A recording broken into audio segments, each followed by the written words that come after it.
एक दिन राजा कृष्णदेव राय के दरबार में अरब देश का एक व्यापारी आया। उसके पास एक से बढ़कर एक अरबी घोड़े थे। व्यापारी ने हट्टे-कट्टे और तंदुरुस्त अरबी घोड़ों को राजा कृष्णदेव राय के सामने इतनी तारीफ की कि उन्होंने फौरन उन घोड़ों को खरीदने का मन बना लिया। अच्छी कीमत देकर व्यापारी से सारे घोड़े खरीद लिए गए। व्यापारी खुशी खुशी वापस चला गया। महाराज बहुत खुश थे, लेकिन जब घोड़ों को रखने की बात सामने आई तो समस्या खड़ी हो गई। सारे अस्तबल पहले से ही भरे हुए थे, उनमें नए घोड़ों को रखने का स्थान नहीं था। इस समस्या का निदान राजगुरु ने सुझाया। राजगुरु ने महाराज को परामर्श दिया कि जब तक इस घोड़ों को रखने के लिए नया अस्तबल तैयार न हो जाए, क्यों न एक एक घोड़ा हम मंत्रियों, दरबारियों और प्रजा में बांट दे। वे उन घोड़ों की देखभाल करेंगे और उसके बदले हर महीने उन्हें एक स्वर्ण मुद्रा दी जाएगी। महाराज को राजगुरु की ये सलाह जंच गई और उन्होंने वे घोड़े अपने मंत्रियों और दरबारियों में बंटवा दिए। जो घोड़े बचे वे प्रजा में बांट दिए गए। महाराज का आदेश था, इसलिए सब लोग चुपचाप घोड़े लेकर अपने अपने घर चले गए। एक स्वर्ण मुद्रा में उन घोड़ों के चारे का प्रबंध करना और उनकी देखभाल करना बहुत कठिन था, लेकिन वे राजसी घोड़े थे, इसलिए उनकी देखभाल में कोई कोताही नहीं बरती जा सकती थी। सब अपना पेट काटकर घोड़ों की देखभाल करने लगे। एक घोड़ा तेनालीराम को भी मिला। उसने वह घोड़ा अपने घर ले जाकर एक छोटी सी अंधेरी कुटिया में बांध दिया।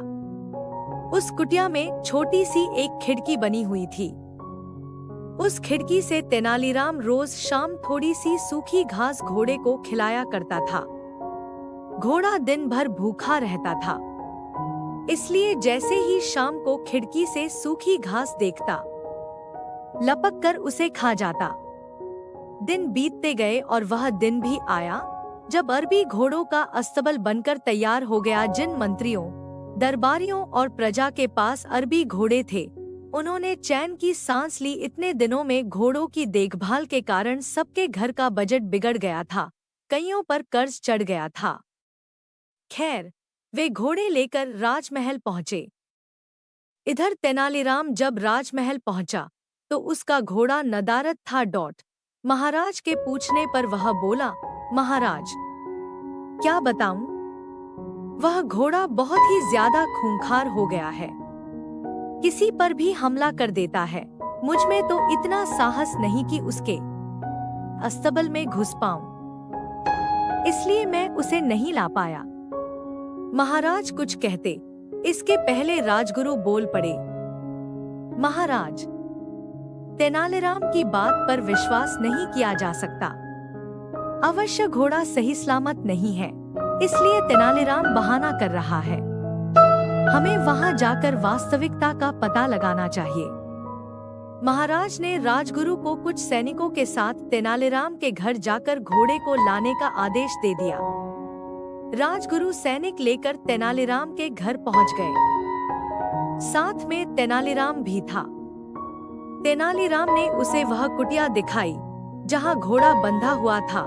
राजगुरु जब कुटिया के पास पहुँचे तो तेनालीराम बोला, राजगुरु जी संभल के, घोड़ा सच में बहुत खूंखार हो गया है। आप पहले खिड़की से उसका मुआयना कर लीजिए। राजगुरु ने भी सोचा कि पहले खिड़की से ही मुआयना कर लेना उचित होगा।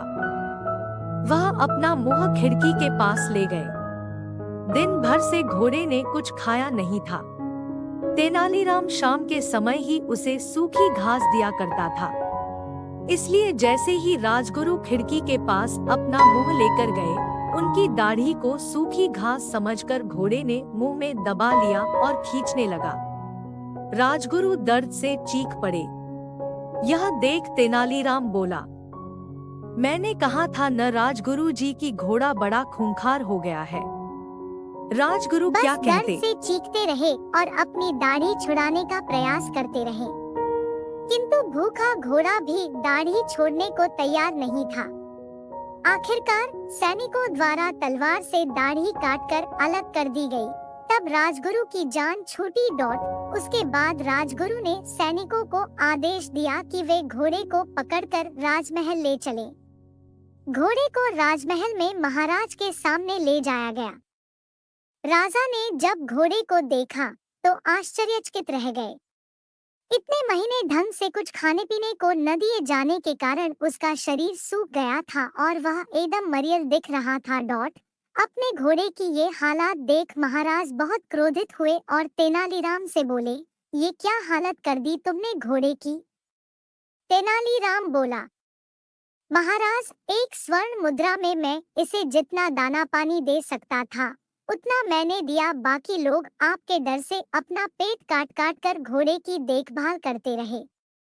वह आगे कहता गया, महाराज, राज्य के राजा का धर्म प्रजा की देखभाल करना है, न कि उन पर अतिरिक्त बोझ डालना।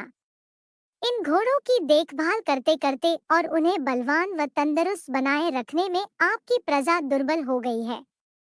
आप ही बताएं महाराज, क्या ये उचित है?